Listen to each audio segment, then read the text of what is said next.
Hello દોસ્તો, સ્વાગત છે તમારું મારી ગુજરાતી સ્ટોરી ચેનલમાં. સાસરીએ જતી એ દીકરી સાથે બનેલ ઘટના.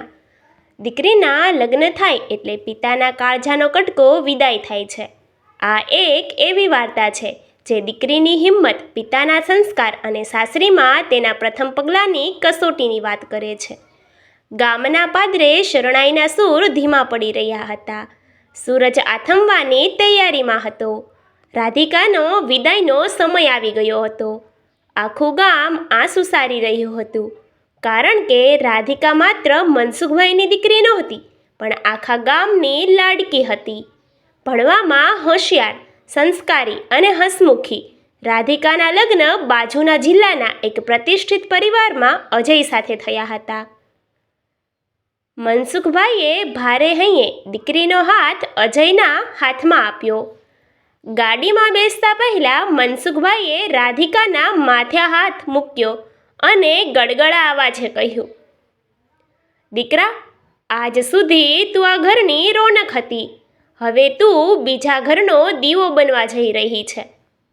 સુખમાં તો બધા સાથે રહે, પણ જો ક્યારેય જીવનમાં કોઈ મુશ્કેલી આવે તો ગભરાતી નહીં. તારા સંસ્કાર અને તારી હિંમત જ તારી સાચી તાકાત છે.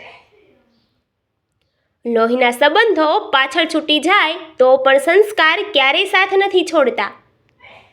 રાધિકાએ પિતાના ચરણ સ્પર્શ કર્યા અને ગાડી સાસરિયા તરફ આગળ વધી. રાધિકા અને અજયની ગાડી હાઈવે પર દોડી રહી હતી. વરરાજાની ગાડી આગળ હતી અને પાછળ ઘરના અન્ય સભ્યોની 2 ગાડીઓ હતી. રાતના 11 વાગવા આવ્યા હતા. આસપાસ ઘનઘોર અંધારું હતું અને રસ્તો સાવ સુમસામ હતો. બંને જિલ્લાની સરહદ પર એક મોટો જંગલ વિસ્તાર આવતો હતો, જ્યાં મોબાઈલના નેટવર્ક પણ પકડાયા નહોતા. અચાનક વરરાજાની ગાડીના ડ્રાઈવરે જોરથી બ્રેક મારી. આગળ રસ્તાની વચ્ચે એક મોટું ઝાડ પડેલું હતું. રસ્તો બ્લોક હતો. ડ્રાઈવર અને અજય નીચે ઉતર્યા. પાછળની ગાડીઓમાંથી પણ અજયના પિતા અને ભાઈઓ નીચે આવ્યા. બધા ઝાડને રસ્તા પરથી હટાવવાનો પ્રયાસ કરવા લાગ્યા. બરાબર એ જ સેકન્ડે આસપાસની ઝાડીઓમાંથી 7-8 હથિયારધારી લૂંટારાઓ તૂટી પડ્યા. તેમના હાથમાં તલવાર અને ધારિયા હતા. તેમણે આવતાની સાથે જ ડ્રાઈવર પર હુમલો કર્યો અને પુરુષોને બંદૂકની અણીએ એક બાજુ ઊભા રાખી દીધા. ચીચાશીસ શરૂ થઈ ગઈ. લૂંટારુઓનો સરદાર રાડ પાડીને બોલ્યો, જેની પાસે જે દાગીના અને રોકડા રૂપિયા હોય તે ચૂપચાપ કાઢી આપો, નહીંતર કોઈ જીવતું નહીં બચે. ગાડીમાં બેઠેલી મહિલાઓ ધ્રુજવા લાગી. અજયના મમ્મી અને બહેનોએ રડતા રડતા પોતાના સોનાના ઘરેણાં ઉતારીને લૂંટારુઓને આપી દીધા.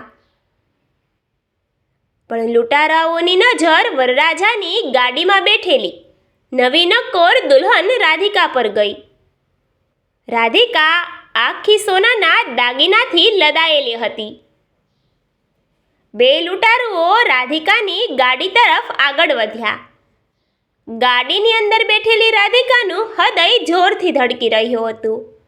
તેને પિતાના છેલ્લા શબ્દો યાદ આવ્યા, ગભરાતી નહીં, હિંમત જ તારી તાકાત છે. રાધિકાએ વિચાર્યું કે જો તે અત્યારે ડરી જશે તો કદાચ આ લોકો કોઈનો જીવ પણ લઈ લેશે. તેણે રડવાને બદલે મગજ શાંત રાખ્યું. લૂંટારુઓએ ગાડીનો દરવાજો ખોલ્યો અને રાધિકાના ગળામાંથી હાર ખેંચવાનો પ્રયત્ન કર્યો. રાધિકાએ તરત જ પોતાનો હાથ પાછળ લીધો અને એકદમ મક્કમ અવાજે કડક થઈને બોલી, ઊભા રહો. દાગીના જોતા હોય તો હું મારી જાતે જ આપી દઉં છું, પણ જો મને કે મારા પરિવારને અડવાની કોશિશ કરી છે તો હાઈવે પરથી તમારી લાશ પણ નહીં મળે. રાધિકાનો આટલો નીડર અવાજ સાંભળીને લૂંટારુઓ એક ક્ષણ માટે ચોંકી ગયા. રાધિકાએ ગાડીમાં ઉતરતાની સાથે જ જોયું કે લૂંટારુઓનો સરદાર થોડો દૂર ઊભો રહીને બધું સંભાળી રહ્યો હતો. રાધિકાએ પોતાના સોનાની બંગડીઓ અને હાર ઉતારવાનું નાટક કર્યું. તે જાણી જોઈને દાગીના જમીન પર ફેંકવા લાગી, જેથી લૂંટારાઓનું ધ્યાન નીચે જમીન તરફ જાય. જેવો એક લૂંટારૂ દાગીના લેવા નીચે નમ્યો, રાધિકાએ ગાડીના દરવાજાની બાજુમાં રાખેલી ભારે લોખંડની ટોર્ચ હાથમાં લઈ લીધી. તેણે પૂરી તાકાતથી ટોર્ચ લૂંટારૂના માથા પર મારી. લૂંટારૂ લોહીલુહાણ થઈને જમીન પર પડી ગયો. આ જોઈને અજય અને તેના ભાઈઓમાં પણ હિંમત આવી ગઈ અને તેઓએ બાકીના લૂંટારુઓ પર વળતો હુમલો કરી દીધો. આ દરમિયાન રાધિકાએ સ્માર્ટનેસ વાપરી. તે દોડીને વરરાજાની ગાડીમાં બેસી ગઈ અને સતત જોરથી હોર્ન વગાડવા લાગી. જંગલના શાંત વાતાવરણમાં ગાડીનો સતત હોર્ન એટલો ભયાનક અવાજ કરી રહ્યો હતો કે દૂર હાઈવે પર પેટ્રોલિંગ કરી રહેલી પોલીસની વાનનું ધ્યાન ખેંચાયું. પોલીસની સાયરનનો અવાજ સાંભળતા જ લૂંટારુઓ પોતાના ઘાયલ સાથીદારને લઈને જંગલ તરફ ભાગી ગયા. થોડી જ વારમાં પોલીસ ત્યાં પહોંચી ગઈ.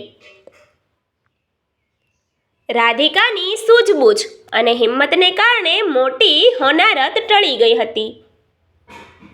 જ્યારે ગાડીઓ સવારે સાસરીના ગામે પહોંચી ત્યારે આખા ગામમાં આ ઘટનાની વાત વાયુવેગે ફેલાઈ ગઈ હતી.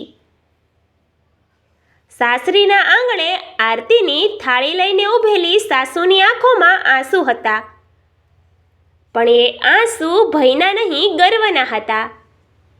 સાસુએ રાધિકાના ઓવારણા લેતા કહ્યું, બેટા, હું તો ઘરે લક્ષ્મી પધારશે એમ વિચારીને રાહ જોતી હતી, પણ તું તો મારા ઘરની રક્ષા કરનારી દુર્ગા બનીને આવી છો. ધન્ય છે પિતા મનસુખભાઈને, જેણે આવી સિંહણ જેવી દીકરીને જન્મ આપ્યો.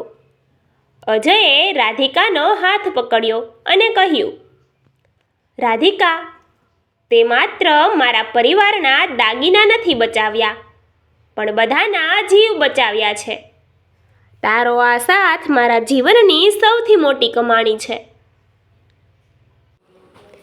આમ સાસરીએ જતી દીકરી સાથે બનેલી આ ભયાનક ઘટના મુશ્કેલી મટીને તેના સન્માનનું પ્રતીક બની ગઈ. Thank you.